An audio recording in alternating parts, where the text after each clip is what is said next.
আসসালামু আলাইকুম। চতুর্থ শ্রেণী পৃষ্ঠা 119-এর 2 নম্বরে আছে নিচের ভগ্নাংশগুলোকে দশমিক ভগ্নাংশে প্রকাশ করো। 1 নম্বর এবং 2 নম্বরটির সমাধান করব। এখানে প্রথমে দেওয়া আছে যে 20/7 এই ভগ্নাংশটিকে দশমিক ভগ্নাংশে প্রকাশ করতে হবে। এটা দেওয়া আছে সাধারণ ভগ্নাংশ। তাহলে যদি আমরা দশমিক ভগ্নাংশে প্রকাশ করি, এখানে দেওয়া আছে 20/7, তার মানে এখানে আমার হর হচ্ছে 20 আর 7 হচ্ছে লব। এখন এখানে যদি আমি 20 দিয়ে, যেহেতু আমার এটাকে কী ধরতে হবে, ভাজক, আর ভাগফল ভাজ্য ধরতে হবে হচ্ছে 7কে। তাহলে 20 দিয়ে যদি আমরা 7কে ভাগ করি, তাহলে এখানে আছে আমার 20 হচ্ছে ভাজক আর 7 হচ্ছে ভাজ্য। 20 দিয়ে 7কে ভাগ করলে 20-এর থেকে 7 হচ্ছে ছোট, যার কারণে আমরা কী করব, একবার দিলেও বেশি হয়ে যায়, তাই প্রথমে আমরা 0 বার ভাগ দেবো এখানে। তাহলে 20 দিয়ে যদি 0কে গুণ করা যায় তাহলে কত হয়, 0ই হয়। এবার বিয়োগ করলে কত আসে, 7।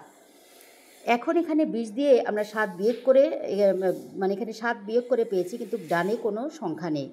ডানে সংখ্যানের জন্য আমরা কি করব, এখানে যেহেতু দশমিক ভগ্নাংশে প্রকাশ করতে বলছে, তাই ডানে একটি দশমিক নিয়ে এখানে একটি 0 নেব।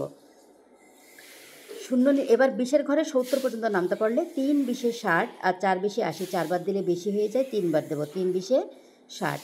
এবার যদি বিয়োগ করি তাহলে 0, 7-এর মধ্যে 6 বার দিলে কত থাকে, 1 থাকে। যেহেতু আমি উপর থেকে নামাই নাই কোনো সংখ্যা, এখানে তো আমার ডানে কোনো সংখ্যা নেই, তাহলে আমরা কী করব, দশমিকের অঙ্কের সময় সবসময় একটি করে 0 নেওয়া যাবে, ডানে একটি করে 0 নিচে নামানো যাবে। এবার 20-এর ঘরে 100 পর্যন্ত নামতে পারলে 5 20-এ 100 হয়, মিলে গেছে, নিচে তাহলে 0। তাহলে এটার উত্তর কত, সমান 0.35। এখন পরের যেটা দেওয়া আছে, এখানে আছে 25/11। তাহলে প্রথমে আমরা এখানে 25 যদি 11 দিই এখানে, তার মানে আমার 25 এখানে ভাজক ধরবো আর ভাজ্য হচ্ছে 11, তার মানে 25 দিয়ে 11কে ভাগ করতে হবে। এখন 25 দিয়ে যদি আমরা প্রথমে 11কে ভাগ করি, 25-এর থেকে 11 ছোট, তাহলে প্রথমে কত দিয়ে দিব, 0 বার দেবো।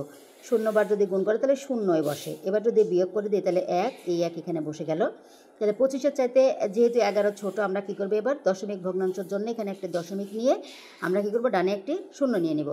এবার 25-এর ঘরে 110 পর্যন্ত নামতে পড়লে 4 25-এ 100 আর 5 25-এ 125, 5 বার দিলে বেশি হয়, তাহলে 4 বার দেবো, 4 25-এ 100। এবার যদি বিয়োগ করি 0, এখানে আছে 1।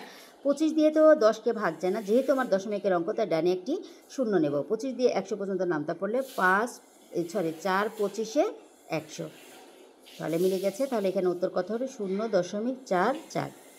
আশা করি সবাই বুঝতে পেরেছেন। ধন্যবাদ সবাইকে। আসসালামু আলাইকুম।